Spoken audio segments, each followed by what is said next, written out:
Bismillahirrahmanirrahim. Assalamualaikum warahmatullahi wabarakatuh. Syukur alhamdulillah dapat berjumpa lagi di channel ini. Semoga salawat dan salam tetap tercurah limpahkan kepada junjungan kita baginda Nabi Muhammad sallallahu alaihi wasallam. Harapan dan doa saya semoga saudaraku semua selalu diberikan kesehatan, dimudahkan rezekinya, dan dipanjangkan umurnya. Amin ya rabbal alamin. Sahabat dan pemirsa yang dirahmati Allah, apa yang dilakukan oleh mertua kepada menantunya ternyata bisa menjadi dosa besar. Dari sekian banyak dosa yang mertua lakukan kepada menantunya, setidaknya ada 3 dosa besar yang paling dibenci oleh Allah Subhanahu wa ta'ala. Alasan Allah sangat tidak menyukai 3 dosa besar mertua kepada menantunya tersebut karena salah satunya bisa menjadi penyebab perceraian sang anak. Sehingga pantang bagi seorang mertua berbuat 3 dosa besar tersebut kepada menantunya. Lantas apa saja 3 dosa besar mertua kepada menantunya yang tidak disukai oleh Allah Subhanahu wa ta'ala? Berikut ini 3 dosa besar mertua kepada menantunya yang dibenci oleh Allah Subhanahu wa ta'ala. Yang pertama, menuntut menantu agar sesuai keinginan mertua. Tidak semua menantu akan bisa melakukan segala hal, sebab pada dasarnya manusia memang memiliki kekurangan dan kelebihan. Ada menantu yang pintar dalam mencari nafkah, namun ia kurang pandai dalam mengurus anak. Selain itu, ada juga menantu yang pintar memasak dan pandai menjaga anak, namun kurang bisa mencari uang.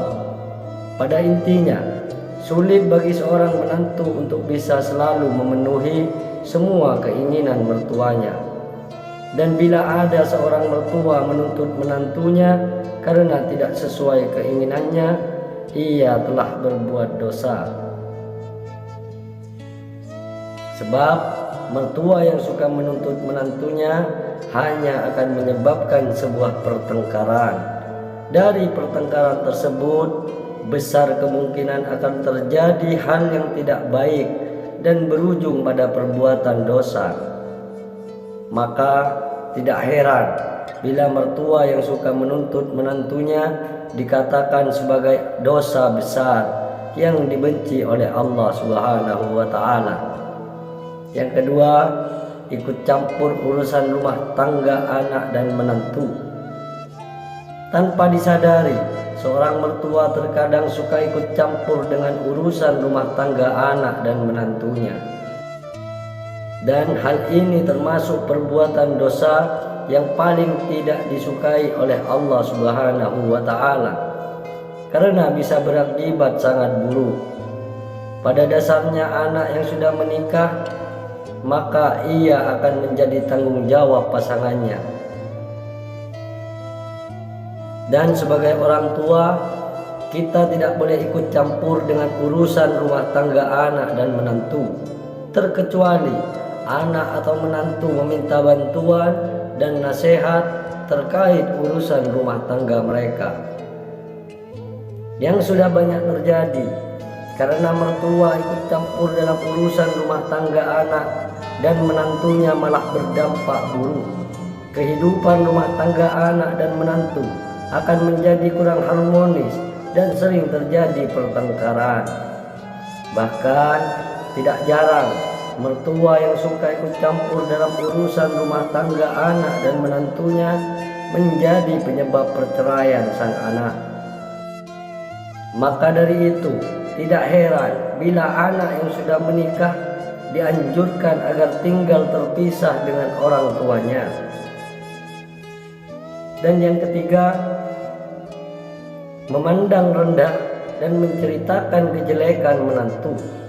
Sebagai seorang manusia, tentu setiap menantu pernah membuat kesalahan yang disengaja maupun tidak disengaja. Menantu juga pasti memiliki sifat dan perilaku yang tidak semuanya baik di mata mertuanya. Walau demikian, seorang mertua tidak boleh merendahkan dan menceritakan kejelekan menantunya kepada orang lain. Sebab mertua yang suka menjelekkan menantunya akan menjadi dosa besar seorang mertua kepada menantunya. Dan dosa besar mertua kepada menantunya ini sangat tidak disukai oleh Allah Subhanahu wa Ta'ala. Maka dari itu, seburuk apapun menantu, Anda jangan sampai menceritakan kejelekannya kepada orang lain. Akan lebih baik jika Anda sebagai mertua mampu menasehatinya dan mengajari menantu ke hal yang lebih baik. Demikianlah yang dapat kami sampaikan. Semoga dapat bermanfaat. Barakallahu fikum. Assalamualaikum warahmatullahi wabarakatuh.